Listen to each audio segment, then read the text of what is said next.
नमस्कार दोस्तों, कैसे हो आप सभी। तो मैं आशा करता हूं कि आप सभी स्वस्थ हो गए और अपना ध्यान रख रहे होंगे। तो जैसे कि दोस्तों हम 100 मोस्ट इंपोर्टेंट टॉपिक्स पढ़ रहे हैं और इस टॉपिक में हमने जो टॉपिक पढ़ा है अभी तक, जो हमारी पिछली क्लास थी उसके अंदर मैंने आपको पढ़ाया था कि जो सिगमंड फ्रॉइड ने जो थ्योरीज दी हैं, जिसमें हमने टॉपोग्राफिकल जो थ्योरी है ऑफ माइंड वो पढ़ा था, स्ट्रक्चरल थ्योरी ऑफ माइंड के बारे में, और एक बहुत ज्यादा इंपॉर्टेंट थ्योरी जो कि साइकोसेक्सुअल थ्योरी थी। आज हम एक ऐसे पर्सन की बात करेंगे दोस्तों, जो पर्सन सच में अपने आप में मतलब उसकी जो बातें थी ना, जो कही हुई जो बातें होती हैं, आज जो आप व्हाट्सएप के ऊपर जो क्योट्स लगाते हो ना कि उसने ये कहा, जिंदगी जी नहीं सकते, मर नहीं सकते, ऐसी जो चीजें आप लगाते हो, जो ऐसी ऐसी इतनी इतनी अच्छी बातें कही इस पर्सन ने दोस्तों, इसके बारे में आज हम बात करेंगे। देखो साइकियाट्री जो सब्जेक्ट है ना, सबसे इंटरेस्टिंग सब्जेक्ट होता है। क्यों? क्योंकि इसके अंदर हम डील करते हैं, माइंड के साथ खेलते हैं हम, और ऐसी चीजें जो हमारे हमारे आसपास देखते हैं, बिहेवियर को उसको हम समझने की क्या करते हैं, कोशिश करते हैं। तो उसी दौर में हम आगे की ओर चलते हैं और आज हम बात करेंगे साइको सोशल जो डेवलपमेंट जो थ्योरी है दोस्तों, ये एक पर्सनैलिटी डेवलपमेंट की थ्योरी है, उसके बारे में हम बात करेंगे और हम आगे चलेंगे, सिगमंड फ्रॉइड से थोड़ा सा आगे की तरफ बढ़ेंगे। ठीक है, वहां तक जो जितनी भी जो थ्योरीज है दोस्तों जो कि साइकोलॉजी के अंदर आती हैं, वो मैं आपको सारी करवा दूंगा ताकि आपको आगे कोई प्रॉब्लम नहीं आए कि एग्जाम में कोई भी क्वेश्चन आता है लगभग इन्हीं थ्योरीज में से आता है। 3 थ्योरी मैंने आपको पहले करवा दी है, एक साइको एनालिसिस के बारे में बताया आपको मैंने, और आज हम बात करेंगे psycho social development of theory. दोस्तों ये जो थ्योरी है, ये जिस पर्सन ने दी है, ये हमारे अंकल जी, इन्होंने ये थ्योरी दी है। तो बचपन से तो ये अंकल जी रहे नहीं होंगे, तो इनका जो नाम है दोस्तों ये है इरिक इरिक्सन। इनका क्या नाम है दोस्तों? इरिक एच इरिक्सन है। वैसे आप इतना याद रख लो, बहुत काफी है। इरिक इरिक्सन जो है दोस्तों, इन्होंने इस थ्योरी के बारे में बताया, साइको सोशल थ्योरी के। ये इन्होंने कहा, देखो आपको मैं थोड़ा सा को रिलेट करवाता हूँ सिगमंड फ्रॉइड के साथ में और इनके बारे में बताऊंगा ना, तो आपको थोड़ा सा इंटरेस्ट डेवलप होगा इस टॉपिक के बारे में। दोस्तों इन्होंने क्या बताया? इन्होंने बताया कि जो सिगमंड फ्रॉइड है ना, वो बात सही कह रहे हैं। सिगमंड फ्रॉइड क्या है दोस्तों, कई चीजें उन्होंने बताया कि देखो कैसे उन्होंने कोरिलेट किया अपनी थ्योरी को, कैसे इन्होंने समझाया। इनकी एक बुक आई थी दोस्तों, जिसका जो बुक थी उसका नाम था चाइल्डहुड एंड सोसाइटी। एक इनकी बुक आई थी 1950 के अंदर, इन्होंने एक बुक लिखी थी 1950 के अंदर। ये जर्मन अमेरिकन थे, जर्मनी में जन्म हुआ था और अमेरिका के अंदर ये रहे थे, और इनकी एक बुक आई थी childhood and society, childhood and society 1950 के अंदर। ठीक है, आपको किताब याद हो जाए तो ठीक, मुझे थोड़ा सा इंटरेस्ट रहता है कि भाई ये चीजें कंटेंट जो कहाँ से आया है, कहाँ इन्होंने सबसे पहले इसके बारे में बताया था, तब मैं याद कर लेता हूँ। अगर आपको याद हो जाए तो ठीक है, नहीं हो तो कोई जरूरी नहीं है। कॉम्पिटेटिव एग्जाम के पॉइंट ऑफ व्यू से मुझे नहीं लगता कि ऐसा कभी पूछा जाएगा। हो सकता है आगे के किसी एग्जाम में पूछ ले, लेकिन अभी तो ऐसा दौर है नहीं नर्सिंग के अंदर, है ना। तो इरिक इरिक्सन की ये book childhood and society I थी। इन्होंने क्या बताया? इन्होंने बताया कि भाई जो सिगमंड फ्रॉइड है ना, वो सही कह रहे हैं। उन्होंने कहा कि जो सिगमंड फ्रॉइड है वो सही कह रहे हैं। सिगमंड फ्रॉइड की बातें सब सही है, सब बातें सही है इसकी, लेकिन उन्होंने जो उनसे मैं थोड़ा सा मैं उनकी जो बातें हैं, उनकी जो थ्योरीज हैं, उन्हें मैं थोड़ा सा मॉडिफिकेशन करना चाहूंगा। उन्होंने ये बताया, तो उनसे पूछा गया भाई आप कैसे मॉडिफिकेशन करना चाहोगे, तो उन्होंने बताया कि जो सिगमंड फ्रॉइड है ना, वो सेक्सुअल ड्राइव्स पे बात करते हैं। उन्होंने हर चीज बात की कि भाई जो भी सेक्सुअल प्लीजर है, सेक्सुअल जो ड्राइव्स है, इनकी कमी के कारण क्या होता है दोस्तों? डिसऑर्डर होता है। इनकी कमी के कारण क्या होता है? डिसऑर्डर होता है। ये सिगमंड फ्रॉइड ने बताया था कि कोई भी साइकेट्रिक जो डिसऑर्डर होता है उसके डेवलपमेंट का कारण ये होता है कि बच्चे की जो सेक्सुअल जो ड्राइव है उनका फुलफिलमेंट नहीं हो पाता है। ठीक है, तो उसने कहा कि नहीं, मैं इसमें थोड़ा सा मॉडिफिकेशन करना चाहूंगा। मैं ये कहूंगी सिर्फ सेक्सुअल ड्राइव से ऐसी चीजें नहीं है जिनके कारण से जो साइकेट्रिक डिसऑर्डर है या ह्यूमन का बिहेवियर है, उसके जो इमोशंस है, उनका डेवलपमेंट होता है। उसने कहा कि नहीं, ये बात पूर्णतः सत्य नहीं है। मैं ये कहना चाहता हूं कि किसी भी व्यक्ति की जो सोशल जो प्रोसेस है या सोशल जो डेवलपमेंट है ना, वो क्या कोज करवाते हैं दोस्तों?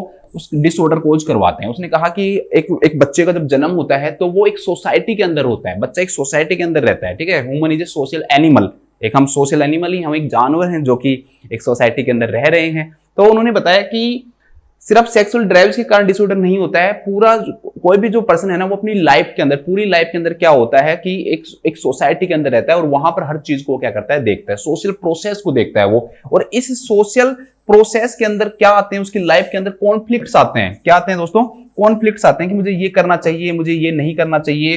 तो इन कॉन्फ्लिक्ट्स के कारण क्या होता है दोस्तों? उस व्यक्ति के अंदर क्या डेवलप होता है दोस्तों?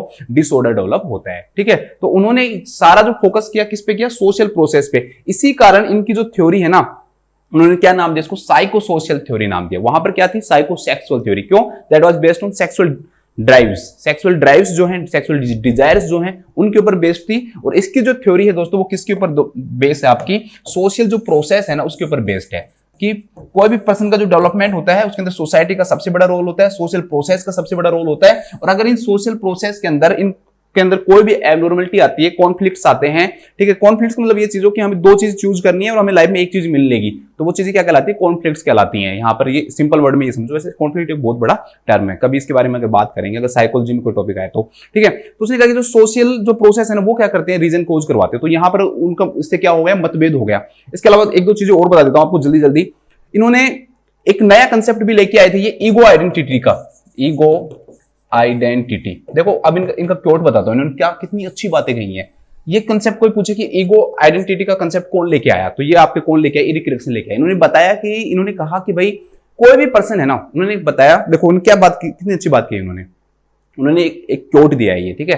उन्होंने कहा कि किसी भी पर्सन का है ना जिंदगी जीने का कोई भी फायदा नहीं है, कोई भी खुशी नहीं है उसको, कोई भी जीने का उसका फायदा नहीं है अगर उसकी खुद की कोई क्या नहीं है, आइडेंटिटी नहीं है, ठीक है। उसकी खुद की कोई क्या नहीं है दोस्तों, आइडेंटिटी नहीं है, तो ऐसे व्यक्ति का जो जीवन है ना वो कोई काम का नहीं है, निरर्थक है। मतलब कि आपको आपकी लाइफ के अंदर क्या होनी चाहिए दोस्तों, कोई ना कोई आइडेंटिटी होनी चाहिए, पहचान होनी चाहिए। तो ये जो ईगो आइडेंटिटी का, इसके बारे में आपको और आगे बताऊंगा, और आगे जब हम डिटेल में जब इस थ्योरी को पढ़ाऊंगा, इसकी स्टेजेस, तब आपको और इसके बारे में अच्छे से समझाऊंगा। तो आइडेंटिटी होना क्या है दोस्तों, जरूरी है। तो ये ईगो आइडेंटिटी का जो कंसेप्ट है ना वो कौन लेके आए थे, आपके एरिक एरिक्सन लेके आए थे, ठीक है। जैसे मैंने आपको सिगमंड फ्रॉइड के बारे में बताया कि साइको एनालिसिस लेके आए थे वो, ठीक है। इन्होंने पैराप्रैक्सिस के बारे में और अच्छे से बताया, ड्रीम एनालिसिस को खजाना बताया उन्होंने, ठीक है। तो ये सब चीजें, हिप्नोसिस के बारे में बताया, एब रिएक्शन के बारे में बताया। तो ऐसे ही ईगो आइडेंटिटी का जो कंसेप्ट है दोस्तों, that was given by the Erik Erikson, उन्होंने बताया। इसके अलावा उन्होंने कहा कि सिगमंड जो फ्रॉइड है ना, उन्होंने ज्यादातर जो चीजें हैं ना वो 12 साल तक ज्यादा फोकस किया है। हमने भी देखा कि 5 स्टेज, एक स्टेज में डायरेक्टली लास्ट स्टेज जो है, जो हमने जेनेटल स्टेज पढ़ी, उसमें मोर देन 12 कर दिया। मतलब पूरी जो लाइफ स्पान है ना उसके बारे में बात नहीं की। सिगमंड फ्रॉइड ने पूरी लाइफ स्पान के बारे में बात नहीं की, ज्यादातर उनका जो फोकस था वो चाइल्डहुड के ऊपर था। सिगमंड जो फ्रॉइड है उसका सारा फोकस किस पे था, चाइल्डहुड के ऊपर था। इन्होंने कहा नहीं नहीं ऐसा नहीं है, पूरी जिंदगी के दौरान ही, पूरी लाइफ के दौरान पर्सन का क्या होता है दोस्तों, डेवलपमेंट होता है। और अगर पूरी लाइफ के अंदर डेवलपमेंट होता है तो आप उसकी बात करो ना, तो इन्होंने पूरी लाइफ स्पान, जब हम इनकी थ्योरी पढ़ेंगे ना तब हम उसमें पढ़ेंगे कि भाई इन्होंने पूरी लाइफ स्पान को, पूरी जिंदगी के बारे में बताया। और इस पूरी जिंदगी को उन्होंने कितने भागों में बांटा दोस्तों, 8 स्टेजेस के अंदर बांटा, 8 भागों में बांटा, जिनके बारे में मैं आपको आगे समझाऊंगा। तो यहां पर ये कमी रह गई ना सिगमंड फ्रॉइड की, उन्होंने पूरी लाइफ के बारे में बताया नहीं। आप ओरल, एनाल, फेलिक, जो लेटेंसी, जेनाइटल आपने देखा, तो उसमें क्या है लास्ट वाली मोर देन 12 लिख दिया बस। आगे भाई डिटेल में और बताओ ना कि 12 से 20 में क्या होता है, 20 से 40 में क्या होता है, 40 से 60 में क्या होता है, उससे अब वो क्या होता है। यहाँ पर सिगमंड फ्रॉइड इस चीज के ऊपर क्या थे, मौन थे, उन्होंने इस बारे में कुछ नहीं बताया, ज्यादा फोकस उन्होंने इसी पे दिया था, बस मोर देन 12 लिख दिया और काम खत्म किया। लेकिन यहाँ पर उन्होंने कहा कि नहीं, पूरी लाइफ के दौरान डेवलपमेंट होता है, आप सिर्फ इसी यहां तक कैसे फोकस कर सकते हो। तो यहां पर उन्होंने ये एक अच्छी चीज की कि उन्होंने पूरी लाइफ स्पान में डेवलपमेंट के बारे में बताया, ईगो आइडेंटिटी का कंसेप्ट लाए। एक चीज और बताना चाहता हूं, आप खुद सोचकर समझोगे कि यार ये चीज सच में है क्या ऐसा। देखो साइकोसेक्सुअल जो थ्योरी है ना, पूरी थ्योरी पे फोकस करना दोस्तों, पूरी जो थ्योरी है ना वो ईद के ऊपर डिपेंड है। जबकि उसने कहा कि नहीं, मैं ईद के ऊपर नहीं, व्यक्ति का जो डेवलपमेंट है ना वो ईगो के ऊपर डेवलपमेंट है। किसके ऊपर डेवलपमेंट है, ईगो के ऊपर। आप कहोगे सर इसको समझाओ। देखो आप समझो, ईद का मतलब जिद, मैंने आपको बताया। ईद का मतलब, जिद का मतलब क्या हुआ दोस्तों, कि जो बच्चा है भाई उसको चीज प्राप्त करनी है तो करनी है। अब हर स्टेज के अंदर ईद के ऊपर फोकस किया सिगमंड फ्रॉइड ने। उसने कहा कि अगर वो ये चीज प्राप्त नहीं करता तो उसके अंदर क्या डेवलपमेंट होगा, साइकेट्रिक डिसऑर्डर होगा। देखो ओरल फेज के अंदर जिद क्या है कि भाई मुझे क्या करना है, मुझे ब्रेस्ट फीडिंग करनी है, मुझे थंब सकिंग करना है, मुझे नेल बाइटिंग करनी है, मुझे ईटिंग करनी है, च्यूइंग करनी है। और अगर नहीं मिला तो डिसऑर्डर। लो भाई, इसका मतलब तो ये है कि भाई मुझे ये चीज लेनी है तो लेनी है। फैलिक स्टेज के अंदर उसको टॉयलेट ट्रेनिंग करनी है तो करनी है, अगर उसकी टॉयलेट ट्रेनिंग नहीं हुई तो गड़बड़ है। तो भाई यहां पर भी क्या हुआ, ठीक है, सॉरी एनाल स्टेज के अंदर। फिर phallic stage I, phallic stage के अंदर क्या हुआ दोस्तों, फैलिक स्टेज के अंदर वो अपने जो एडिपस इलेक्ट्रा जो कॉम्प्लेक्स है वो डेवलप हुए, जेनेटल्स के साथ प्ले कर रहा है वो। तो वहां पर भी उसको क्या कहा सिगमंड फ्रॉइड ने, भाई ये चीज अगर वो कर दिया तो ठीक है, नहीं किया तो मतलब उसको वो चीज प्राप्त होनी चाहिए। और ईद में भी आदमी किस पे डिपेंड होता है दोस्तों, प्लीजर पे डिपेंड होता है। भाई मुझे ये चीज मिलनी चाहिए तो मिलनी चाहिए। जबकि ईगो किस पे काम करता है, ईगो काम करता है किस पे, एक्सटर्नल एनवायरनमेंट के ऊपर, कंडीशंस के ऊपर काम करता है कि भाई ये चीज अगर सही है तो मैं करूं, नहीं करूं। तो दोनों के ऊपर क्या बनाता है, ईगो बैलेंस बनाता है। तो उसने ज्यादातर जो इस थ्योरी का जो फोकस है ना दोस्तों, साइको सोशल थ्योरी का, वो किसके ऊपर है दोस्तों, ईगो के ऊपर है। जबकि यहां पर उसका फोकस किसके ऊपर है, ईद के ऊपर है। अब उसने क्या कहा, इसके अलावा सिगमंड फ्रॉइड ने कहा कि, ये तो मैंने थोड़ा सा सॉरी, इसके अलावा एरिक एरिक्सन ने क्या कहा, ये तो मैंने आपको जस्ट बता दिया कि भाई इनके अंदर क्या अंतर होता है, कैसे उसने अपनी थ्योरी को अलग प्रूव किया कि भाई मेरी थ्योरी अलग है। अब उसने क्या कहा उसके बारे में हम बात करते हैं। उसने कहा कि भाई जितनी भी जो पूरी लाइफ है ना, उसके अंदर सोशल प्रोसेस चलती रहती है। सोसाइटी के अंदर एक पर्सन होता है, बच्चे का जब से जन्म होगा उसकी सोशल प्रोसेस चलती रहेगी। सोशल प्रोसेस में उसके अंदर हमेशा क्या मिलेंगे दोस्तों, उसको कॉन्फ्लिक्ट्स मिलते रहेंगे। भाई उसको जिंदगी में चैलेंजेस मिलेंगे कि भाई मुझे ये चीज करनी है, मुझे ये चीज नहीं करनी। दो चीजें उसको मिलेंगी लाइफ के अंदर, भाई ये क्या तो ये होगा, क्या ये होगा। तो वो दो चीजों के ऊपर क्या रहेगा दोस्तों, वो घिरा हुआ रहेगा पूरी लाइफ के अंदर। अगर वो इनसे बाहर निकल जाता है, उस कॉन्फ्लिक्ट से बाहर निकल जाता है, तो उसके अंदर गुण डेवलप होंगे, कैरेक्टर्स डेवलप होंगे, एबिलिटीज डेवलप होंगी, ठीक है, उसके अंदर क्षमताएं डेवलप होंगी उसके अंदर। और इन क्षमताओं को उन्होंने विर्च्यू कहा, गुण कहा। उसने कहा कि हर एक स्टेज के अंदर एक बच्चा, उसने एक कोट दिया है, उन्होंने कहा है कि एक जो, अभी मैं सारे कोट्स आपको लास्ट में बताऊंगा, एक बार थोड़ा सा टाइम मिला दो। उसने कहा कि भाई हर स्टेज के अंदर एक बच्चा जब होता है ना, वो नई तरह से खुलता है। और जब वो खुलता है ना, बच्चा का मतलब बच्चा नहीं खुलता, वो एक बच्चे के एक मिरेकल खुलता है, एक जादू खुलता है, एक नई नई चीजें खुलती हैं बच्चे के अंदर। नई नई चीजों का क्या होता है, डेवलपमेंट होता है। अपनी स्टेजेस के बारे में उसने बताया था। तो सीधी सी बात है, सिंपल वर्ड में आ जाओ अब साइकेट्रिक से बाहर हटके, कि सोशल प्रोसेस है। सोशल प्रोसेस का मतलब क्या है कि सोसाइटी के अंदर रहेगा, उसका डेवलपमेंट वहां पे होता रहेगा, उसको वहां पर चैलेंजेस मिलेंगे, ठीक है, उसको परेशानियां मिलेंगी, उनको कॉन्फ्लिक्ट्स का। अगर उस कॉन्फ्लिक्ट से वो बाहर निकल जाता है तो उसके अंदर क्या डेवलप होंगे, गुण डेवलप होंगे। और अगर नहीं निकलता तो उसके अंदर क्या डेफिशिएंसीज डेवलप होंगी, कमियां डेवलप होंगी उसके अंदर, ठीक है, डिसेबिलिटीज डेवलप होंगी उसके अंदर, अक्षमताएं डेवलप होंगी। और अगर उसमें निकल जाता है तो गुण डेवलप होंगे। तो हर स्टेज के अंदर उसने क्या बताया था, विर्च्यू बताया था। और ये जो विर्च्यू जो है, ये जो गुण जो है ना दोस्तों, that is very important for competitive exams. हमें हर स्टेज का ये पता होना चाहिए कि कौन सी स्टेज के अंदर किस पर्सन के अंदर कैसा क्या गुण क्या होता है दोस्तों, डेवलप होता है, ठीक है। चलो बात करते हैं। अब उसने 8 स्टेज बताई कि किसी भी पर्सन का जो डेवलपमेंट है पूरी लाइफ साइकिल के दौरान होता रहता है। उसने सिगमंड फ्रॉइड की तरह नहीं बताया कि उसने भाई मोर देन 12 कर दिया, उसने पूरी लाइफ स्टेज के बारे में बताया। उसने 8 स्टेजेस के बारे में बताई। तो उसने उनका नाम दिया कि उसने कहा कि पहली स्टेज के बारे में मैं बात करना चाहूंगा कि पहली जो स्टेज है दोस्तों, वो 0 से और 1 साल तक चलती रहेगी, 0 to 1 ईयर। फिर दूसरी जो स्टेज है दोस्तों, वो 2 से और 3 साल तक चलती रहेगी। तीसरी जो स्टेज है दोस्तों, वो आपकी 4 से और 5 साल तक चलती रहेगी।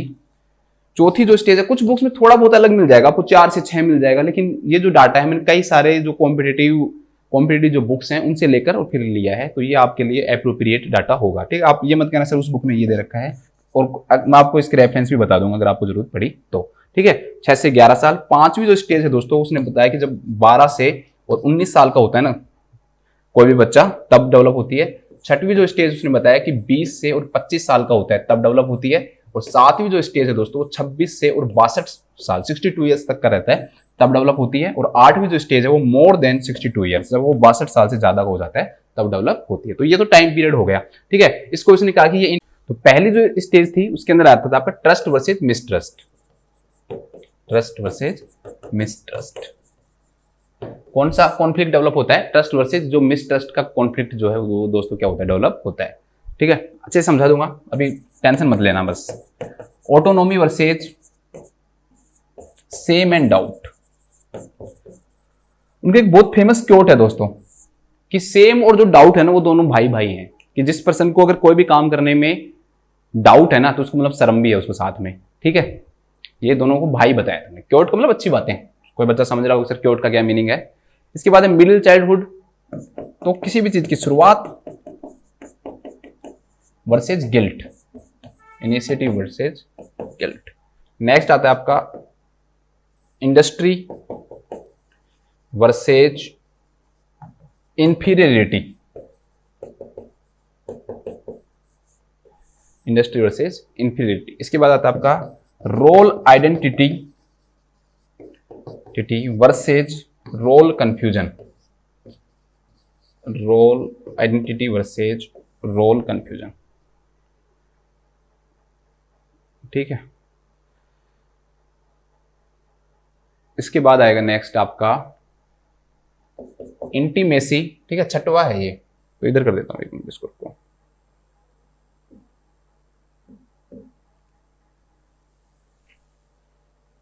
छठवा है दोस्तों इंटीमेसी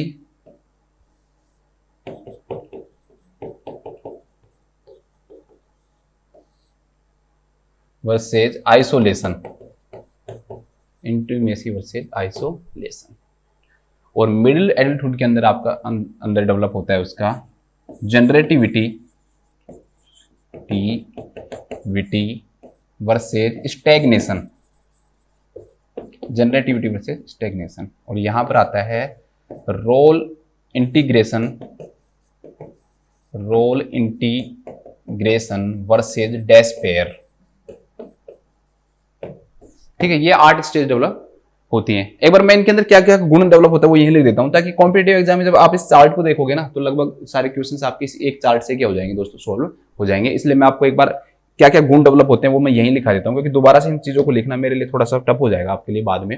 ट्रस्ट वर्सेज जो मिसट्रस्ट है दोस्तों, यहाँ पर उसको होप डेवलप होता है। जो गुण मैंने बताया था ना कि हर स्टेज में गुण डेवलप होता है, तो इस स्टेज के अंदर क्या डेवलप होता है दोस्तों, होप डेवलप होता है। होप का गुण डेवलप होता है। अगर बच्चे के अंदर ट्रस्ट वर्सेज मिसट्रस्ट रहा तो होप डेवलप होगा। ठीक है, दूसरी जो स्टेज है ऑटोनॉमी वर्सेज सेम एंड जो डाउट है, इसके अंदर जो डेवलप होगा दोस्तों वो विल पावर डेवलप होगा, विल पावर। तीसरी स्टेज के अंदर पर्पज डेवलप होगा, पर्पज डेवलप होगा। चौथी स्टेज के अंदर कॉम्पिटेंस डेवलप होगा, कॉम्पिटेंस डेवलप होगा। अगली स्टेज जो है दोस्तों ये 5वीं स्टेज, इसके अंदर फिडेलिटी डेवलप होती है। फिडेलिटी या कमिटमेंट भी बोलते हैं इसको, मैं आपको अच्छे से समझा दूंगा बाद में। फिडेलिटी डेवलप होगी। अगले स्टेज में क्या डेवलप होती है, फिडेलिटी डेवलप होती है। इसके बाद यहां पे लव डेवलप होगा, लव। यहां पर केयर डेवलप होगा, केयर। और यहां डेवलप होगा विस्डम, विस्डम। ठीक है, तो ये गुण डेवलप होते हैं। पूरी थ्योरी बस इन्हीं के ऊपर डिपेंड होती है सारी। अगर ये चीजें आपने याद कर ली ना तो आपको लगभग हर चीज याद हो जाएगी। बस मैं समझाऊंगा इनको कि कैसे क्या क्या होता है। सबसे पहले बात करते हैं हम पहली स्टेज की, ट्रस्ट वर्सेज मिसट्रस्ट। अब मैं आपको समझाऊंगा, बस मेन चीज इनको समझाना है। बाकी की जो क्वेश्चंस है ना वो वहीं से आएंगे जो मैंने आपको आगे लिखा है ना। Trust versus mistrust, 0 to 1 year. अब एज कुछ नहीं लिखूंगा, आप खुद पीछे देख लेना। दोस्तों मैंने आपको क्या बताया, मैंने आपको ये बताया कि भाई बच्चे का डेवलपमेंट होता है। ठीक है, धीरे धीरे आगे डेवलपमेंट होगा, एडल्ट तक जाएगा, ओल्ड एडल्ट तक जाएगा। तो आपने एरिक इरेक्सन भाई साहब है, उन्होंने क्या बताया, उन्होंने जब बच्चे का जब जन्म होता है ना तो वो हर आदमी के प्रति अननोन होता है, वो किसी को नहीं जानता, वो अपनी मदर को भी नहीं जानता। ठीक है, हम कहते हैं कि मदर को जानते हैं, नहीं जानता। क्यों वो मदर के प्रति ऐसा होता है, उसने ये चीज समझाई। उसने बताया कि बच्चा अपनी मदर को ही सबसे ज्यादा प्यार क्यों करता है, ये चीज उसने बताई।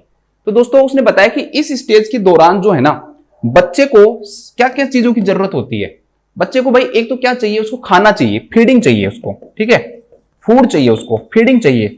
एक बच्चे को क्या चाहिए दोस्तों, कंफर्ट चाहिए।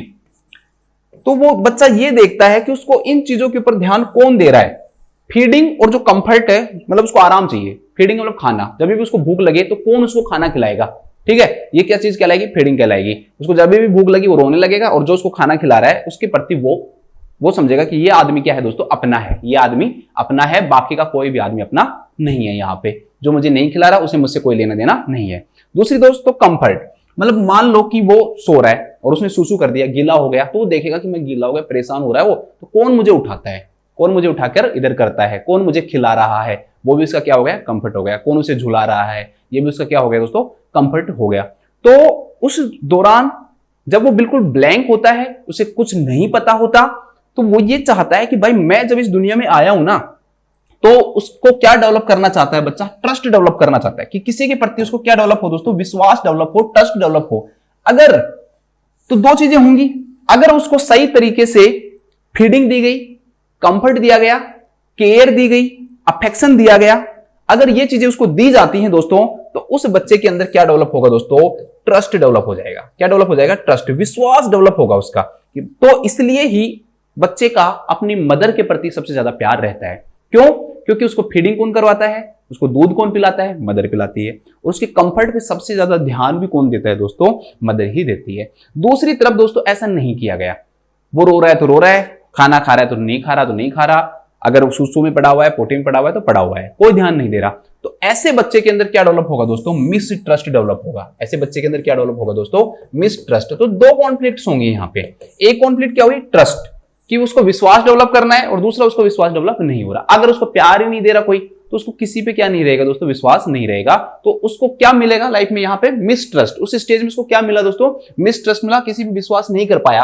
और यहाँ पर क्या डेवलप हुआ उसके दोस्तों, ट्रस्ट डेवलप हुआ। तो पहली स्टेज के अंदर उसका जो कॉन्फ्लिक्ट रहेगा वो ये रहेगा कि मैं ट्रस्ट डेवलप करूं या नहीं करूं, किसके प्रति ट्रस्ट करूं, किसके प्रति मिसट्रस्ट रखूं। ठीक है, तो ये जो स्टेज है दोस्तों डेवलप होती है। अगर बच्चे ने ट्रस्ट डेवलप कर लिया तो मतलब उसकी ये स्टेज क्या हो जाती है दोस्तों, पूरी हो जाती है। और उसका ट्रस्ट डेवलप करना उसकी लाइफ के लिए क्या है दोस्तों, बहुत जरूरी है। क्यों?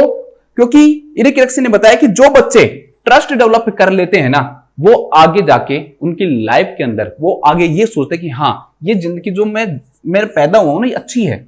उसको होप डेवलप होती है। ऐसे लोगों के अंदर होप क्या होती है दोस्तों, ज्यादा होती है। लेकिन बचपन से ही जिन बच्चों के अंदर मिसट्रस्ट रहता है, उनको अच्छे से केयर, फीडिंग, अफेक्शन ये नहीं दिया गया, कंफर्ट नहीं दिया गया दोस्तों, उनके अंदर मिसट्रस्ट डेवलप होता है। और वो बच्चे अपनी लाइफ के प्रति भी और किसी भी चीज के प्रति क्या नहीं रखते दोस्तों, होप नहीं रखते। क्या नहीं रखते, होप नहीं रखते। इसलिए ये कंसेप्ट कितना अच्छा कंसेप्ट है। सोचो आप कि आप कितने होपफुल हो, आप हर चीज के अंदर कितनी होप रखते हो। ये डिपेंड करता है कि आप 0 to 1 ईयर के अंदर कैसे थे, आपको वहां पर ट्रस्ट डेवलप हुआ था या नहीं हुआ। अगर वहां पर डेवलप हुआ है तो आपके अंदर होप ज्यादा होगी, और अगर नहीं हुआ दोस्तों तो आपके अंदर होप क्या होगी दोस्तों, कम होगी। ऐसे बच्चे मिसट्रस्ट के क्या रहते हैं, शिकार रहते हैं। ठीक है, ये इरिक एरिक्सन ने बताया था। तो पहली स्टेज हो गई आपकी ट्रस्ट वर्सेज मिसट्रस्ट। बच्चा किसी को नहीं जानता, सबके प्रति अननोन होता है, कागज का प्लेन टुकड़ा होता है वो, और वहां पर उसको जो फीडिंग कंफर्ट अच्छे से देगा, केयर देगा, अफेक्शन देगा, वहां पर वो ट्रस्ट डेवलप करेगा। और अगर उसने ट्रस्ट डेवलप की तो आगे भी उसको लाइफ में क्या मिलेगा दोस्तों, होप मिलेगा कि ये जिंदगी अच्छी है। और पूरी लाइफ में ऐसे बच्चे जो हैं होपफुल क्या होते हैं, ज्यादा होते हैं। ठीक है, तो ये आपकी पहली स्टेज हो गई। पहली स्टेज हो गई आपकी ट्रस्ट वर्सेज मिसट्रस्ट। इसके बाद बात करते हैं दोस्तों autonomy versus same and doubt. दूसरी जो स्टेज आती है that is autonomy versus same and doubt. ठीक है, मैंने आपको अभी बताया है कि इनको जुड़वा बहन बताया था सेम और डाउट को। किसने? ये भाई बताया है। सेम एंड डाउट को किसने बताया आपको? इरिक एरिक्सन ने। कि जिस पर्सन को डाउट है ना किसी चीज में, उसको शर्म भी रहेगी। अब यहां पर क्या हुआ दोस्तों, ऑटोनॉमी का मतलब क्या होता है? ऑटोनॉमी का मतलब यहां पर होता है दोस्तों इंडिपेंडेंट। ऑटोनॉमी का मतलब क्या होता है यहाँ पे, इंडिपेंडेंट, कि किसी के ऊपर क्या नहीं होना दोस्तों, डिपेंड नहीं होना। तो इस एज के अंदर बच्चा क्या होना चाहता है दोस्तों, ऑटोनोमस होना चाहता है, ऑटोनॉमी होना चाहता है कि भाई मैं किसी के ऊपर क्या नहीं रहूंगा दोस्तों, डिपेंड नहीं रहूंगा। ठीक है, तो इसके लिए क्या करेगा वो, शुरुआत करेगा। शुरुआत कैसे करेगा दोस्तों, डिपेंड। यहां पर उसने भी टॉयलेट ट्रेनिंग के ऊपर फोकस किया है। इरिक एरिक्सन ने भी यहां पर किस पे फोकस किया दोस्तों, टॉयलेट जो ट्रेनिंग है उसके ऊपर फोकस किया है। उसने कहा है कि जो बच्चे अच्छे से टॉयलेट ट्रेनिंग कर लेते हैं, मतलब कि अपने बाउल और ब्लैडर पे कंट्रोल करना जल्दी सीख जाते हैं, वो बच्चे अपने आप को क्या समझते हैं कि मैं ऑटोनॉमी हूं और मुझे दूसरे के ऊपर डिपेंड नहीं रहना पड़ रहा। लेकिन जो बच्चा दोस्तों ऑटोनॉमी नहीं कर पाता है, अपने आप मतलब पूरे ही पेरेंट्स के ऊपर डिपेंड रहता है, उसको ब्लैडर कंट्रोल करने में बार बार उसको डांट पड़ती है, ठीक है, बार बार उसको डराया जाता है कि तुम गलत कर रहे हो, ये ऐसे बच्चों के अंदर दोस्तों डेवलप होता है लाइफ के अंदर आगे जाके क्या, सेम और डाउट। ऐसे बच्चों के अंदर जिनके अंदर ऑटोनॉमी नहीं रह पाती है, अच्छे से वो अपने काम वो ज्यादातर मतलब अपने पेरेंट्स के ऊपर डिपेंड रहते हैं, ऐसे बच्चों के अंदर क्या डेवलप होता है दोस्तों, सेम और डाउट डेवलप हो जाता है। क्या डेवलप होता है, सेम एंड जो डाउट है वो क्या होता है दोस्तों, डेवलप होता है। जो बच्चे अच्छे से टॉयलेट ट्रेनिंग करते हैं, अपने ब्लैडर पे कंट्रोल करते हैं, मतलब हर कहीं ऐसे नहीं कि सुसु करने लग गए, पोटी करने लग गए, और उनको जो उनके जो पेरेंट्स है दोस्तों, उनको क्या करते हैं, बढ़ावा देते हैं कि हाँ आप अच्छा कर रहे हो, आप बिल्कुल अच्छा कर रहे हो। ऐसे जो बच्चे होते हैं दोस्तों, उनके अंदर आगे जाके क्या डेवलप होती है, विल पावर डेवलप होती है। तो यहां पर ऑटोनॉमी का मतलब ये नहीं है कि वो कमाने लग गया, ठीक है, मैं तो मेरे पैरों पर खड़ा हो गया और मुझे तो अब कुछ कोई लेना देना किसी से है नहीं, वो वाला नहीं। यहाँ पे ऑटोनॉमी का मतलब यहाँ पर ये हो गया कि उसका जो टॉयलेट ट्रेनिंग अच्छे से करके उसने ब्लैडर और बाउल पे क्या करने की कोशिश की दोस्तों, कंट्रोल करने की कोशिश की है। तो इस एज में वो कोशिश करेगा कि मैं अपना कम से कम ब्लैडर कंट्रोल करूं, बाउल कंट्रोल करने की कोशिश करूं। और जो बच्चे ऐसा कर लेते हैं दोस्तों, उनके अंदर लाइफ के अंदर विल पावर अच्छे से भरकर रहती है। और जो बच्चे ऑटोनॉमी नहीं कर पाते हैं, उनको दबाया जाता है, उनको डराया जाता है, उनको धमकाया जाता है कि तुमने क्या कर रहे हो, ये गलत कर रहे हो, यहां पे कर दिया सुसु, तुमने ये कर दिया। तो ऐसे बच्चों के अंदर पूरी लाइफ टाइम क्या रहता है दोस्तों, सेम और डाउट रहता है, शर्म रहती है, शक रहता है। कोई भी काम करेगा तो ऐसे कहेगा यार करूं या नहीं करूं, ये गलत होगा, ऐसा किया तो ये गड़बड़ हो जाएगा। तो इन सेम और जो डाउट की जो कंडीशन है वो इन बच्चों के अंदर क्या देखने को मिलती है, ज्यादा देखने को मिलती है। अब आगे जो आएगा दोस्तों आपका आ गया इनिशिएटिव। अब वो शुरुआत करेगा, अभी बताऊंगा, initiative versus guilt.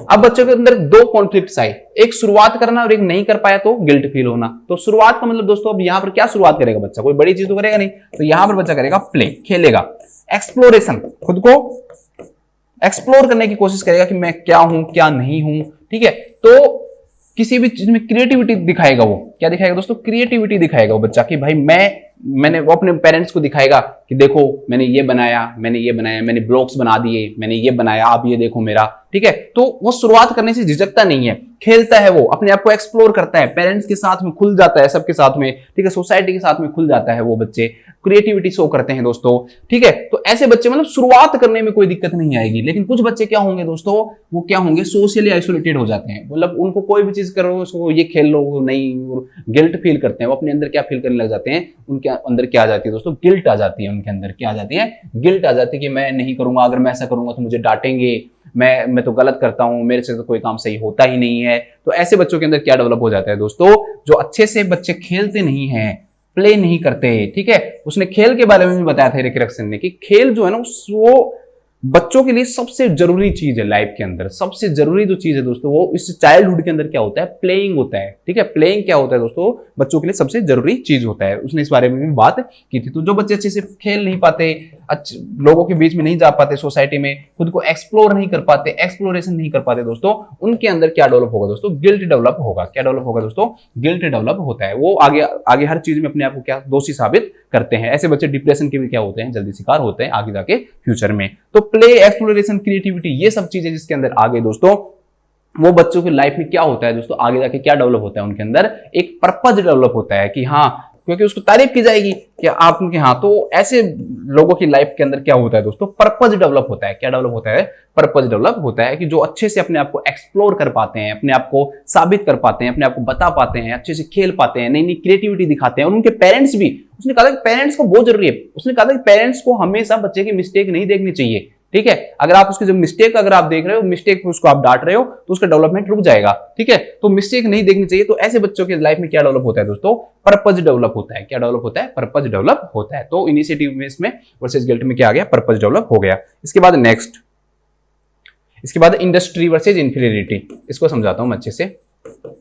Industry versus inferiority, ठीक है, हमारी चौथी स्टेज आ गई है, ठीक है। अब बच्चा कहां चला गया दोस्तों, स्कूल एज में चला गया। बच्चा कहां चला गया, अब स्कूल एज के अंदर चला गया है। अब इस स्कूल एज के अंदर लगभग 6 से और 11 साल की एज में है बच्चा। क्या होगा दोस्तों, देखो इसको समझाता हूं। यहां पर इंडस्ट्री का मतलब क्या है, इंडस्ट्री का मतलब होता है दोस्तों यहां पर खुद को स्टैब्लिश करना, या खुद को साबित करना, या खुद को कॉम्पिटेंट करना, अपने आप को एबिलिटी साबित करना कि मैं कुछ हूं।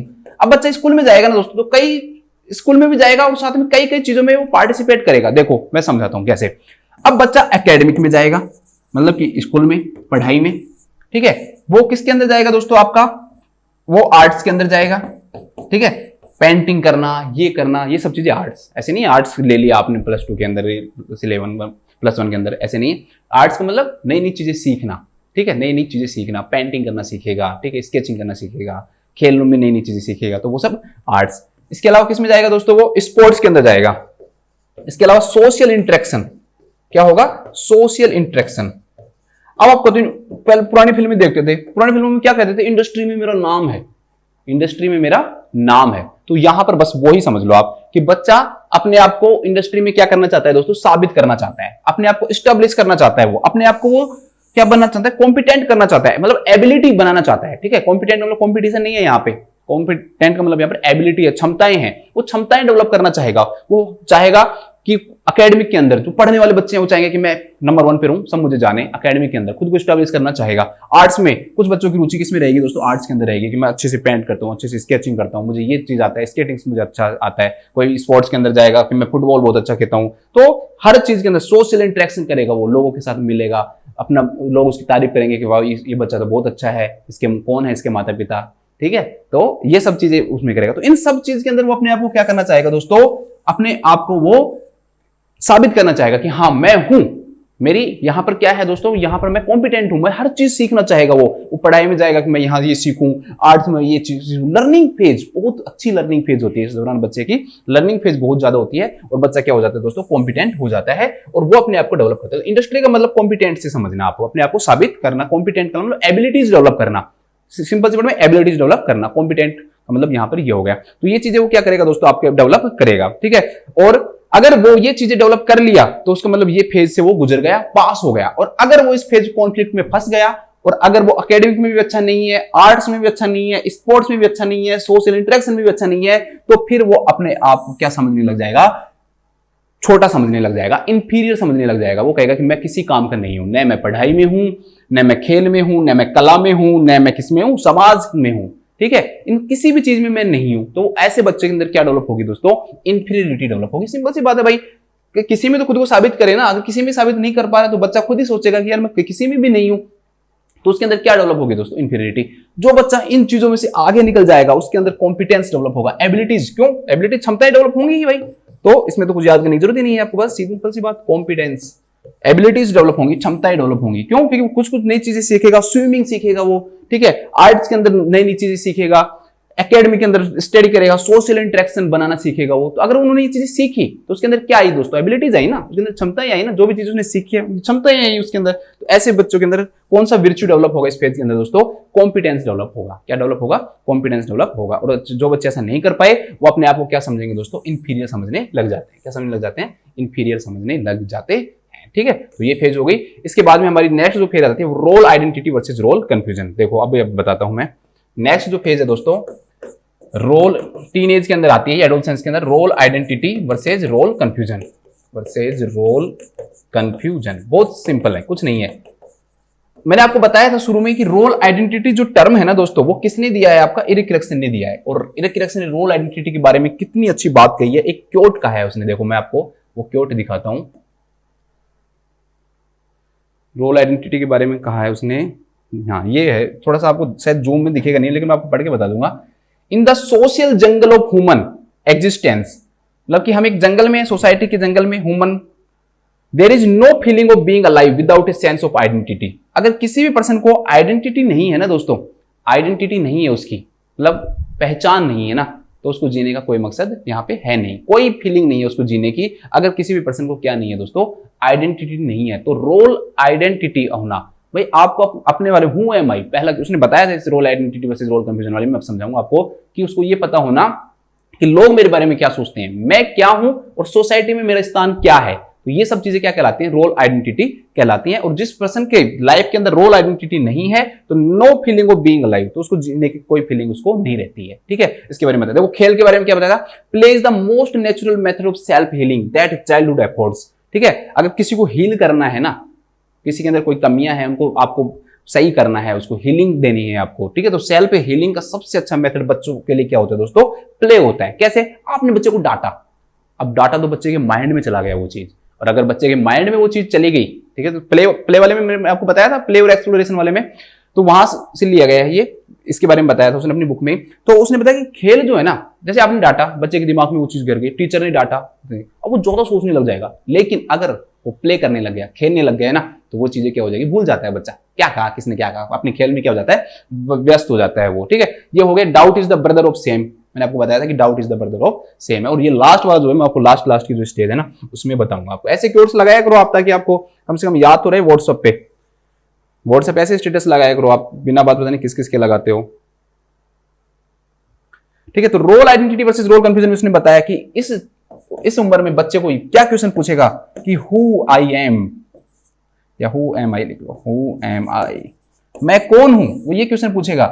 Where I am in society, where am I in society, कि मैं सोसाइटी में कहां हूं, ठीक है। तो वो खुद की क्या चाहता है दोस्तों, उस दौरान आइडेंटिटी चाहता है। वो क्या चाहता है, खुद की आइडेंटिटी डेवलप करना चाहता है, कि लोग उसको क्या करें दोस्तों, जाने, उसको लोग पहचाने कि भाई हाँ फुटबॉल तो बहुत अच्छा खेलते हैं, क्योंकि उस स्टेज से वो आगे बढ़ा वो, ठीक है। वहां पर वो कई चीजों में आगे आना चाहता था, एकेडमिक में भी आना चाहता था, उसमें भी आना चाहता था, लेकिन यहां पर वो अपनी एक आइडेंटिटी बनाना चाहता है। लाइफ के अंदर क्या बनाना चाहता है दोस्तों, वो एक आइडेंटिटी बनाना चाहता है। तो वो अपने आप से क्वेश्चन पूछता है इस स्टेज के अंदर कि मैं कौन हूं, सोसाइटी में मैं कहां पे हूं। अगर उसको उसका आंसर मिल जाता है कि हाँ मैं कुछ हूं, और मेरे जीने का कोई मकसद है, मैं लाइफ में ये करना चाहता हूं, ठीक है। इस दौरान वो क्या करता है दोस्तों, लर्निंग करता है, सीखता है नई चीजें, खुद को स्टैब्लिश करता है, खुद को क्या करना चाहता है, स्टैब्लिश करना चाहता है कि हम लोग मुझे इस चीज के लिए जाने, ठीक है, लोग मुझे इस चीज के लिए जाने कि भाई मैं पढ़ाई में सबसे अच्छा हूं, मैं फुटबॉल में सबसे अच्छा हूं, मैं साइकिलिंग में सबसे अच्छा हूं, मैं स्विमिंग में सबसे अच्छा हूं। तो यहां पर आगे आके वो क्या चीज डेवलप करेगा, अपनी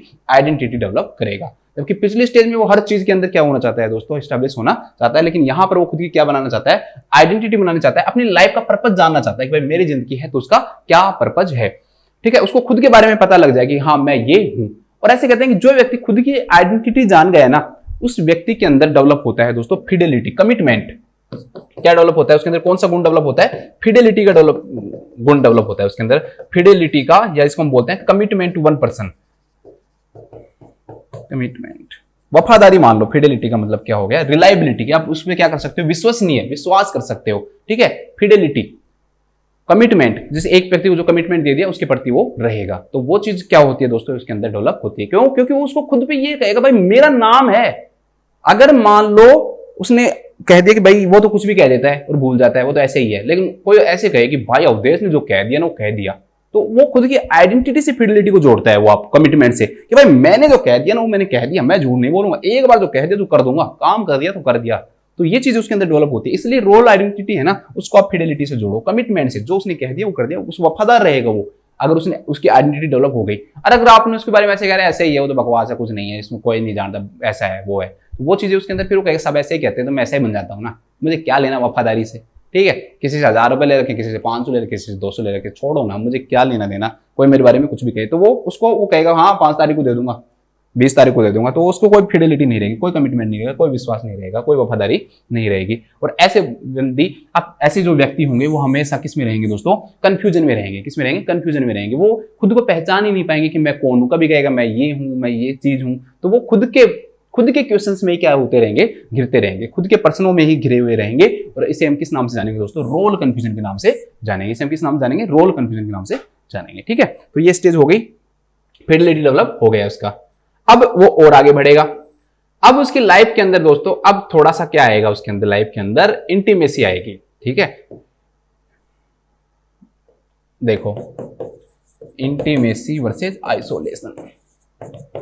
अब उसको प्यार होगा, वो किसी भी एक पर्सन के प्रति क्या हो जाएगा दोस्तों, जुड़ जाएगा, किसी भी व्यक्ति के साथ जुड़ जाएगा, वो इंटीमेसी होगा, ठीक है। इंटीमेट का मतलब क्या होगा कि रिलेशनशिप के अंदर आएगा, वो इंटीमेट हो जाएगा। किसी भी जो मेल है वो फीमेल के साथ आएगा, फीमेल है वो किसके साथ आएगी दोस्तों, मेल के साथ आएगी। तो ये इस स्टेज के अंदर डेवलप होगी। बहुत अच्छी चीज है, बहुत सिंपल है ये तो। Intimacy versus isolation. अगर उसको कोई ऐसा पर्सन मिल गया जिसकी वो चाह करता था, जिससे वो प्यार करता है, ठीक है, तो उस व्यक्ति के अंदर लाइफ में क्या डेवलप होगा दोस्तों, प्यार डेवलप होगा, लव डेवलप होगा, ठीक है। लेकिन अगर उसको इंटीमेसी नहीं मिला, उसको लव नहीं मिला, एक रिलेशनशिप नहीं मिली, एक हेल्दी रिलेशनशिप नहीं मिली, ठीक है, वो सोशल मीडिया पे रहता है ना टॉक्सिक रिलेशनशिप, ऐसी रिलेशनशिप मिल गई या उसको कोई नहीं मिल पाया, तो वो फिर सख्त लोंडा बन जाएगा। क्या बन जाएगा, सख्त लोंडा। और वो अपने आप को, उसको कोई मिल नहीं रहा लेकिन वो क्या कहेगा, मैं क्या हूं, सख्त लोंडा हूं। और आइसोलेशन मतलब अपने आप को क्या फील करने लग जाएगा, वो अकेला फील करने लग जाएगा। और इस फेज में किस में चला जाएगा दोस्तों, वो आइसोलेशन के अंदर चला जाएगा। किसके अंदर चला जाएगा आपका, वो आइसोलेशन के अंदर चला जाता है, ठीक है। किसमें चला जाता है, आइसोलेशन मतलब सेपरेट हो जाता है, वो लोगों के साथ बैठना नहीं चाहता, उसको किसी भी विश्वास नहीं रहेगा, लड़कियों पे विश्वास नहीं रहेगा उसको, ठीक है,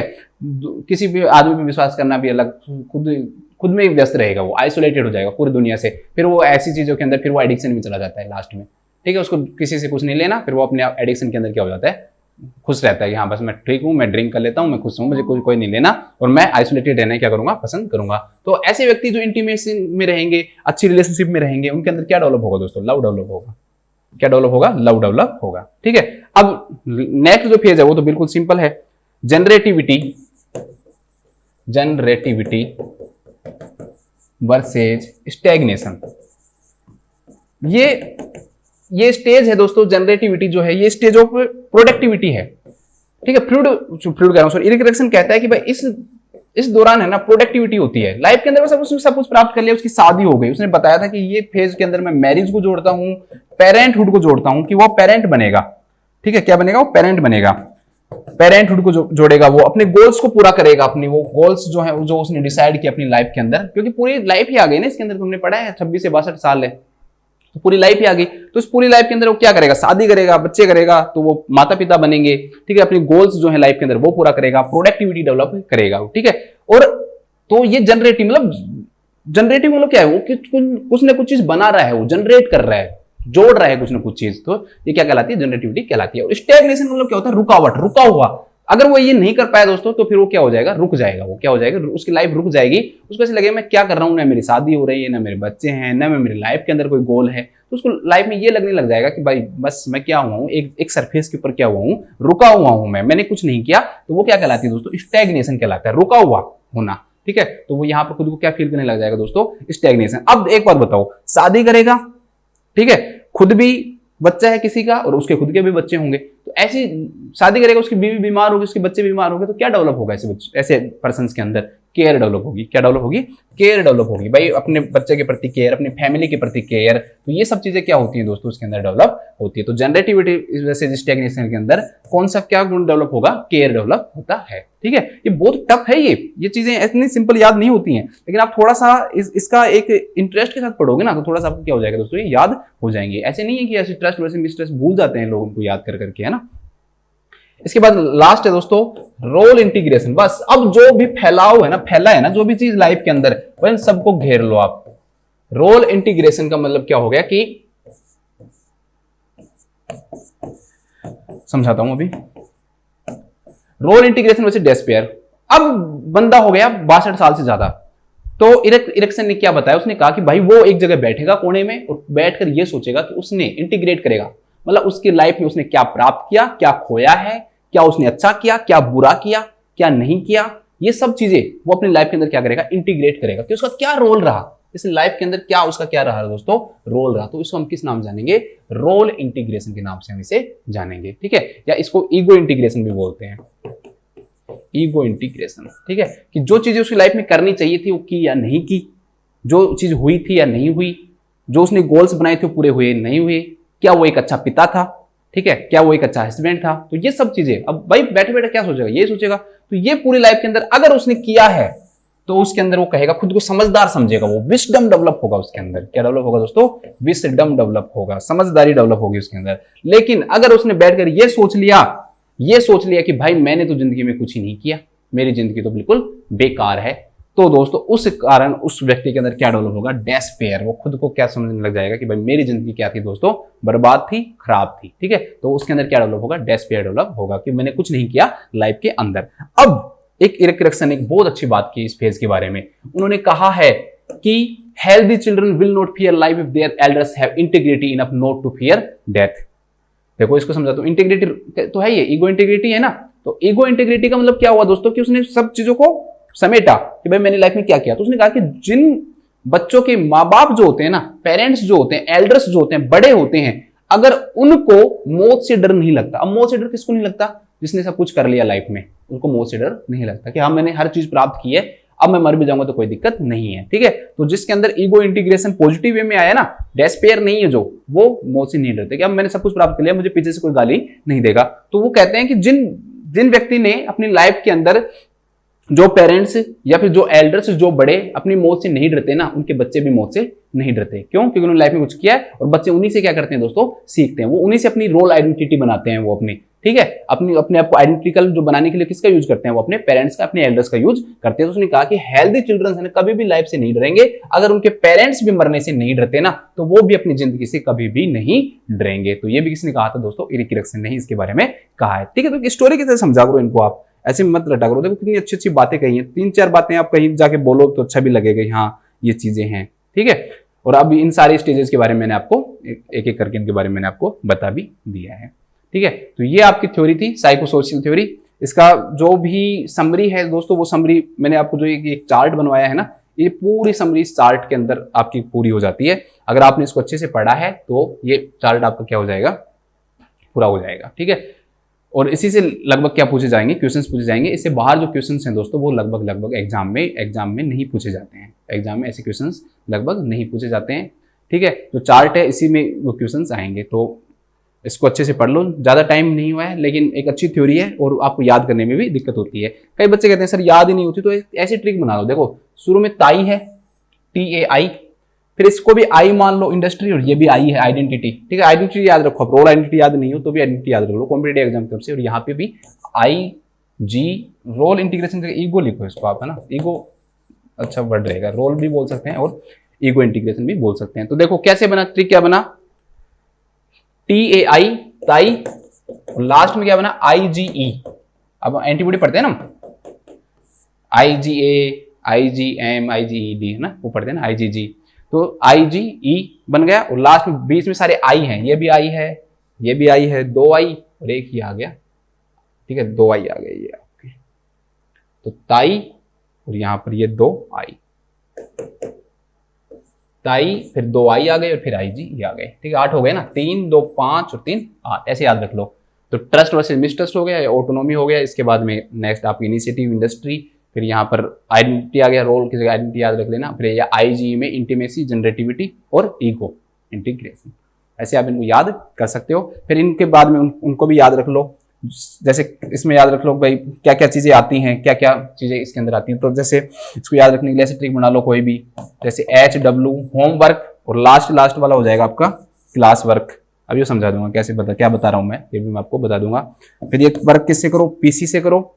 और यहां पे याद रख लो आप FL याद रख लो, बस ये याद रखना पड़ेगा आपको।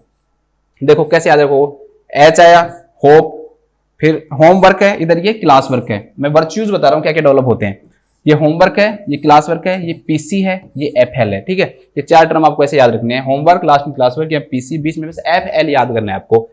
SW होमवर्क, ठीक है। तो यहाँ पर होम हो गया, मैंने आपको होप हो गई, फिर ये विल पावर हो गया आपका, ठीक है। तो इस प्रकार से आप इनको, पर्पज हो गया, ये आपका कॉम्पिटेंस डेवलप हो गया, फिडेलिटी डेवलप हो गई, लव डेवलप हो गया, केयर डेवलप हो गया और विजडम।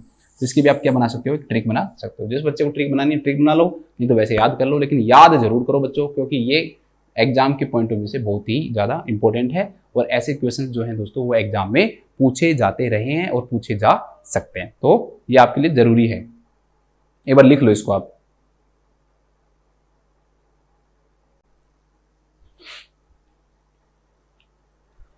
इसके बाद मैं आपको एक छोटी सी थ्योरी और बता देता हूँ। मैं ये नहीं चाहता कि कोई भी कॉम्पिटेटिव एग्जाम में कोई भी चीज आए और आप उसको छोड़ के आओ, फिर आप कहोगे सर ये और थ्योरी बता देती तो एग्जाम में क्वेश्चन इसी से आ गया। तो मैं चाहता हूँ जो भी थ्योरी पढ़ाऊँ तो अच्छे से बता दूँ आपको। तो एक थ्योरी है ना, जीन पिगेट ने दी है, बस थोड़ा सा बताऊंगा, इसके बारे में ज्यादा डिटेल में नहीं पढ़ेंगे हम। जीन पिगेट ने एक थ्योरी दी है, cognitive development theory, cognitive development theory.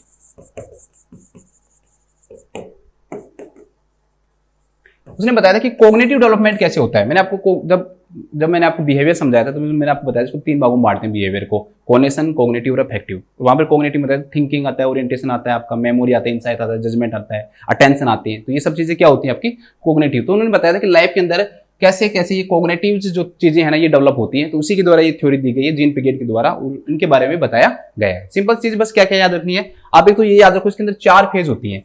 पहली जो फेज होती है, कितनी स्टेज होती है, सीधा क्वेश्चन तो ये बनेगा, जैसे इरिक्रेशन की कितनी होती है, 8 होती है, यहाँ कितनी होती है, 4 होती है, फ्लूइड की 5 होती है। तो पहला क्वेश्चन तो यहाँ पर यही बन गया। तो पहला जो इसके अंदर आता है सेंसोरी मोटार स्टेज या सेंसोरी मोटार फेज डेवलपमेंट की, ठीक है, सेंसोरी मोटार आ गई। दूसरी आपकी आ गई इसके अंदर प्री ऑपरेशनल स्टेज। थर्ड आपके अंदर आता है इसके अंदर कॉन्क्रीट डेवलपमेंटल स्टेज। बस कॉन्क्रीट स्टेज लिख लो, ज्यादा डिटेल में छोड़ो, कॉन्क्रीट स्टेज। और इसके बाद नेक्स्ट जो आती है दोस्तों आपकी वो आती है फॉर्मल स्टेज। बस ज्यादा डिटेल में मत लिखो, बस इतना लिख लो। 4 स्टेज होती हैं, ठीक है। पहली होती है 0 से 2 ईयर तक, दूसरी 2 to 7 ईयर, तीसरी होती है 7 to 11 ईयर और मोर देन 11। उसने बताया था कि कोग्निटिव जो एबिलिटीज है ना वो कैसे डेवलप होती है, उनके बारे में थोड़ा सा आपको बता देता हूं। देखो सेंसरी मोटर मतलब बच्चे का जन्म होगा और वो पूरे वर्ल्ड को जो एक्सप्लोर कैसे करेगा, उसके अंदर कोग्निटिव एबिलिटीज तो डेवलप होने हो, लेकिन ये चीजें डेवलप होती हैं कि भाई वो अपने सेंस ऑर्गन का यूज करके मतलब वो दुनिया को देखेगा, क्योंकि वो अभी उसका जन्म हुआ है तो वो दुनिया को देखेगा उस दौरान, ठीक है। इसके अलावा वो किसी भी चीज को पता लगाने के लिए अपने मोटार का यूज करेगा, मतलब आपके हाथों का यूज करेगा, ठीक है। उनको पकड़ कर देखेगा कि ये क्या चीज है क्या नहीं है। तो इस चीज को क्या नाम दिया उसने, सेंसरी मोटार स्टेज नाम दिया। बस इतना सा सिंपल याद रखो कि इसके अंदर अपने सेंस ऑर्गन का यूज करके और अपने मोटार मतलब हाथ पैरों के द्वारा उनको छूकर पता लगाएगा कि वर्ल्ड क्या है, दुनिया क्या है। दूसरी जो स्टेज है दोस्तों, प्री ऑपरेशनल जो स्टेज है दोस्तों, इस स्टेज के अंदर जो बच्चा जो होता है उसकी जो थिंकिंग होती है ना वो ईगो सेंट्रिक होती है, खुद के बारे में सोचता है, वो सिर्फ इसके बारे में सोचता है, सिर्फ खुद के बारे में सोचता है। और ऐसे जो बच्चा है वो अब वो क्या सीख जाएगा दोस्तों, नए नए वर्ड सीख जाएगा, सिंबल्स, ठीक है, उसको इशारे करने आने लग जाएंगे और उनके द्वारा वो क्या करेगा, पूरे वर्ल्ड को एक्सप्लोर करेगा। ये चीजें उसके अंदर क्या होंगी, डेवलप होंगी। किसी भी चीज के बारे में बताने के लिए शब्दों का यूज करेगा, इशारों का यूज करेगा, सिंबल्स का यूज करेगा, साइंस का यूज करेगा। तो वो कौन सी स्टेज में करेगा, आपका प्री ऑपरेशनल स्टेज के अंदर डेवलप होगा। अब दोनों स्टेज के बारे में थिंकिंग भी बताई गई है। कॉन्क्रीट स्टेज के अंदर क्या होता है दोस्तों, कॉन्क्रीट थिंकिंग डेवलप होती है। कौन सी थिंकिंग डेवलप होती है, कॉन्क्रीट थिंकिंग डेवलप होती है। और फॉर्मल स्टेज के अंदर कौन सी थिंकिंग डेवलप होती है, एब्स्ट्रैक्ट या हाइपोथेसिस डेवलप होता है, हाइपोथेसिस या एब्स्ट्रैक्ट। तो सिंपल से बस क्वेश्चन आ सकता है कि एब्स्ट्रैक्ट थिंकिंग किस में डेवलप होती है, तो यहाँ पर ये इसमें फॉर्मल स्टेज में होती है और कॉन्क्रीट जो होती है वो कॉन्क्रीट स्टेज में डेवलप होती है। अब मैं आपको बता देता हूँ थोड़ा सा कि कॉन्क्रीट और जो एब्स्ट्रैक्ट जो थिंकिंग होती है वो क्या होती है। कॉन्क्रीट का मतलब क्या हुआ दोस्तों, कि कोई भी चीज को हम देख रहे हैं ना उसके बारे में हम अच्छी बातें बताएं, कुछ भी चीजें बताएं हमारे माइंड का यूज करके, तो वो कॉन्क्रीट थिंकिंग हो गई। ठीक है, जैसे मान लो कि सेव है, वो पेड़ पे से गिर रहा है, तो हम पेड़ के बारे में बताएं कि भाई पेड़ ये है, इसकी इतनी टहनियां हैं, ठीक है, ये सेव का पेड़ है, ये इसकी इतनी ब्रांचेज हैं, इतने इसमें सेव लगे हुए हैं, इतनी इसमें पत्तियां हैं, ये सब चीजें आपने सेव के बारे में बताया, अच्छे सेव हैं, ये मीठे सेव हैं, इस प्रजाति के सेव हैं ये, ठीक है, ये यहाँ मिलते हैं। तो ये थिंकिंग क्या है, कॉन्क्रीट की। किसी भी चीज को देख के आपने पता लगा। एब्स्ट्रैक्ट का मतलब क्या होगा, और भी आगे जाके बढ़ जाना, मतलब आपके ब्रेन के लेवल को आप आगे लेके गए। जैसे न्यूटन ने लिया, सेव गिरा, उसने बात सेव की नहीं की, ने पेड़ की बात किसकी की, उसने ग्रेविटी की। तो ऐसे थिंकिंग को किस नाम से जानते हैं दोस्तों, एब्स्ट्रैक्ट थिंकिंग के नाम से जानते हैं। तो वो कहता है कि जो फॉर्मल जो स्टेज है वो 11 साल के बाद जो स्टेज जो डेवलप हो रही है दोस्तों, उस स्टेज के अंदर बच्चे के अंदर क्या डेवलप हो जाता है, एब्स्ट्रैक्ट जो हाइपोथेसिस है या एब्स्ट्रैक्ट थिंकिंग है या फिर एब्स्ट्रैक्ट थिंकिंग है या फिर हाइपोथेसिस जो है दोस्तों, वो क्या होता है, इसके अंदर डेवलप होता है। ठीक है, तो इन स्टेज को यही नाम है, सेंसरी मोटर स्टेज हो गया, प्री ऑपरेशनल हो गया, ऐसे भी लिख देते हैं कॉन्क्रीट ऑपरेशनल या फॉर्मल ऑपरेशन जो स्टेज है वो भी इनको बोल देते हैं। ऑपरेशनल वर्ड और यूज कर सकते हो। तो ये 4 स्टेज है, बस सिंपल सा 4 वर्डों में याद रखना। सेंस ऑर्गन का यूज करके और मोटर ऑर्गन का यूज करके वर्ल्ड को एक्सप्लोर करता है। इगोसेंट्रिक का मतलब होता है खुद के बारे में सोचना, उसे दुनिया से कोई लेना देना नहीं होता। बच्चा खुद के जो ग्रेटिफिकेशन है, खुद की जो प्लेजर है उसको प्राप्त करना चाहता है, उसे दुनिया से कोई लेना देना नहीं होता है। तो इगोसेंट्रिक थिंकिंग जो है ना दोस्तों, वहां यहाँ पर डेवलप होती है। क्वेश्चन पूछ सकता है इगोसेंट्रिक थिंकिंग कौन सी स्टेज के अंदर आती है, तो प्री ऑपरेशनल के अंदर आती है। ठीक है, वर्ड्स और सिंबल्स का क्या करता है, वो यूज करता है। कॉन्क्रीट स्टेज है, कॉन्क्रीट ऑपरेशनल जो स्टेज है दोस्तों, उसके अंदर कॉन्क्रीट थिंकिंग डेवलप होती है और यहाँ पर एब्स्ट्रैक्ट और हाइपोथेसिस डेवलप होता है। बस बहुत है, इतना अगर पढ़ लोगे तो भी बहुत है। बाकी की जितनी भी जो आपको मैंने लगभग कितनी थ्योरी बता दी, 6-7 थ्योरी मैंने आपको बता दी, 5 से तो मान में आपको बता दिए। सिगमंड फ्रॉइड के साइको एनालिसिस के बारे में मैंने आपको बताया, topographical theory of the mind के बारे में बताया, स्ट्रक्चरल थ्योरी ऑफ माइंड के बारे में बताया, साइकोसेक्सुअल थ्योरी के बारे में बताया। इसके बाद में मैंने आपको साइको जो सोशल जो थ्योरी है उसके बारे में बताया और आपकी कोग्निटिव जो डेवलपमेंट जो थ्योरी है उसके बारे में बताया। बहुत सारी थ्योरी मैंने बता दी। इनको आप एक बार दोबारा से पढ़ो, एक बार रिवाइज करो और समझ में नहीं आया तो इस वीडियो को एक बार दोबारा से देखो। अगर आपको चीज समझ में आ रही है तो आप हमें जरूर बताएं। हमें कमेंट्स के द्वारा आप बता सकते हैं। अगर आप किस किस चीज में प्रॉब्लम है और किन टॉपिक्स के अंदर प्रॉब्लम है वो भी आप हमें बता सकते हैं। सभी अपना ध्यान रखें, स्वस्थ रहें, खुश रहें। Thank you so much.